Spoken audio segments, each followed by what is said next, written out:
Paisley may be a town, but it's currently bidding to become UK City of Culture. I'm here at the UWS Paisley campus to find out more about the bid to become Paisley 2021.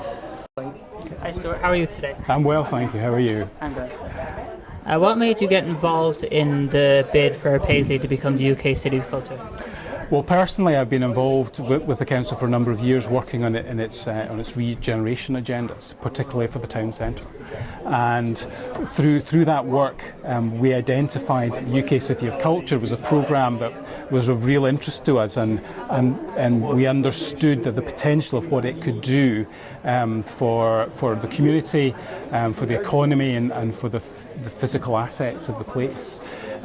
So I think from those perspectives, we've really jumped in here enthusiastically and started to talk up Paisley's chances of being UK City of Culture. A project of yours is the regeneration of Paisley Museum. I was wondering what made you personally want to get involved in that? Well, within the museum, within the museum collections, there are over 300,000 objects which tell the story of the town. Paisley was once really the world centre of thread making and home of the Paisley pattern and the shawls, and that museum has the collections that tell all of that. But you know, it's a museum which is of its age. It's a Victorian museum, and really to be able to do that more effectively, it needs a significant modernisation. So one of the flagship projects of the whole Paisley regeneration strategy is that museum extension and refurbishment, to be able to really bring a lot of those objects out and on display and do it in a modern way with technology as well as the actual objects, and through that drive visitors into the town. And driving those visitors into the town, allied to things like a UK City of Culture, and new types of retail or maker spaces and cultural spaces within the town, we think is going to be has a real catalyst for moving forward in the town. How would you encourage people to get involved with the City of Culture? Like, would you like people to help out, like people of Paisley to help out, or is it just kind of a political kind of thing to get it forward? The biggest thing that people can do at the moment is to start engaging with us on social media, and there's a Paisley 2021 website. There is Paisley 2021 Twitter feeds and Facebook pages, etc. Like us, follow us. It actually helps because as soon as people start doing that, it starts to build that, that support, and we can evidence that. We can talk about the numbers of people that are actively engaging with us in there. The other things that are, we are actively seeking people's views about the bid and what it can do, what it should be about, and in building our vision and in building our programmes, there's going to be lots of opportunities for people to tell us what they think this should be all about. And we are moving into a phase very, very shortly where we'll start to really talk about what the programme of events could be like. And we're really, really interested in actually doing that in a very collaborative way with people across the community.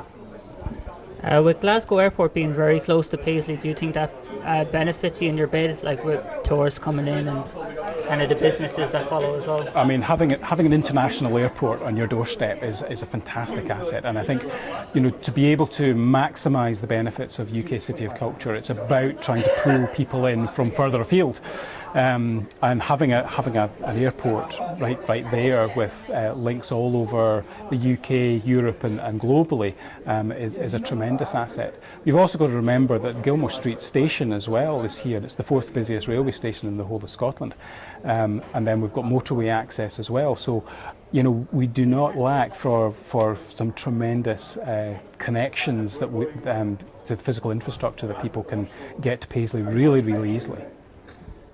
My hometown Limerick, they recently had European City of Culture at 2014. Do you take inspiration from those kind of places that have held it before and they've had events and all that kind of stuff for the city? Do you take Just do you get encouraged by seeing stuff like that? You do. You get encouraged by it. You learn from all of these places about, and a lot of these places we've spoken to and taken advice from, and people are really really positive about the whole idea of using culture as a regeneration tool, which is really what all these things are about. So we're really keen to hand the baton on to other places that are similarly motivated. And in Scotland it started in 1990 with Glasgow's European City of Capital of Culture. So it's a sort of an agenda that's understood as to a way in which can really change the conversation about a place and set it on a different and new path for its future. With tough competition like Cardiff, Coventry and Aberdeen also going for the title of City of Culture, what makes Paisley stand out from the others?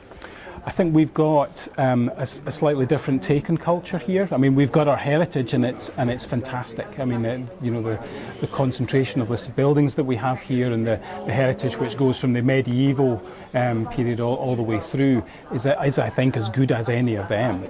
But I think the way in which we can use culture here as a motivator for communities, and then the way in which we use culture in our education system, in our health system, is all that gives us an edge, because I think that is unique and different. And what would be your final pitch to seal the deal if you have the chance of becoming the City of Culture? I think come to Paisley and be surprised by Paisley. I mean, we're not a city, but we're the largest town in Scotland. We have an infrastructure here that's as good as and as big as many places across the UK.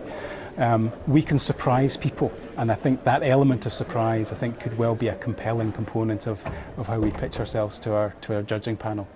Okay, thank you, Stuart. Thanks for your time. Thank you very much. We'll do that way.